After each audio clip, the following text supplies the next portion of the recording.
ကရေပွဲလားကင်းမွန်လားကနန်လားရေ IGCSE လား TET လား IELTS လား Duolingo လား Grade 12အတွက်လားဘာကိုပဲလားဒီ reading method နှစ်ခုကိုသိရင်မတော်တော်အဆင်ပြေပြီမှတ်ရမယ် reading ရဲ့ methods တွေလည်းရှိသေးတယ် reading ဆိုတာကဒီနှစ်ခုလေးနဲ့ပြီးသွားလားဆိုလည်းမဟုတ်ဘူးကွာအခြားမှတ်ကမှာတွေလည်းရှိသေးတယ်ဒါပေမဲ့အဓိကအနေနဲ့ပေါ့နော် the most important အနေနဲ့ကဒီနှစ်ချက်ကိုလည်းသိထားရမယ်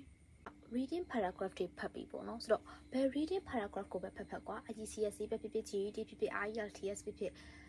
grade 12 read the passage ဖြစ်ဖြစ်နောက်ဆုံးဘယ် reading paragraph ကိုပဲဖတ်အဓိကမှတ်ကမဲ့ဒီအမျိုးအစားကနှစ်မျိုးပဲရှိတယ် that is skimming and scanning skimming နဲ့ scanning ဆိုပြီးတော့နှစ်မျိုးပဲရှိတယ်ဆိုတော့များသောအားဖြင့်ဒီချက်ကအကြံပေးတာက reading paragraph တွေကိုဖတ်မယ်မိကုန်းတွေကိုဖြည့်မယ်ဆိုလို့ရှိရင်ပထမအချက်ပေါ့နော်နံပါတ်1အချက်အနေနဲ့သူ့မှာ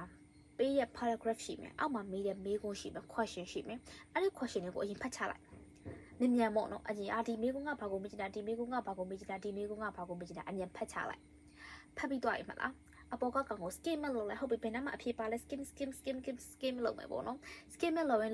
နဲ့အဖြေတွေ့တဲ့ကောင်ကိုဖြည့်မယ်အချို့မေးခွန်းတွေဒီ skim လုပ်ရင်လည်းဖြည့်လို့ရတဲ့မေးခွန်းတွေရှိတယ်အချို့မေးခွန်းတွေဒီ scanning လုပ်မှဖြည့်လို့ရတဲ့မေးခွန်းတွေရှိတယ် skim ဆိုတာဒီ general reading ပဲပုံမှန်အတိုင်းပဲဒီစာပိုက်ကဘာကိုဆိုလိုချင်လဲဒီစာပိုက်ကတော့ဘာကိုပြောချင်လဲများသောအားဖြင့် topic တွေနောက်တော့ topic sentences တွေ title တွေကိုဖတ်ရတဲ့အခါမှာများတယ်ဒါကို skimming method လို့ခေါ်တယ် skimming လုပ်ပြီးတော့ဖတ်ချင်အားဖြင့်ဒီမေးခွန်းတွေကိုဖြည့်နိုင်တယ်scanning ကတော့ဒီမေးခွန်းအတွက်အဖြေဒီပေနာမှာဘာကိုပြောင်းရမလဲပေါ့နော်နောက်တစ်ခါ vocabulary တွေကအစအကုန်လုံးကိုကြည့်လို့ရတယ်ဆိုတော့ vocabulary အသေးစိတ်ကအစဒီ vocabulary ကိုငါသိရလားမသိဘူးလားအဲ့လိုကြည့်လို့ရတယ်ဒါကို scanning လို့ခေါ်တယ်ဆိုတော့ method နှစ်ခုရှိတယ် skimming လုပ်မလား scanning လုပ်မလားများသောအားဖြင့် read the passage ကိုစပြီးတော့ဖြေတော့မယ်ဆိုလို့ရှိရင် reading ကို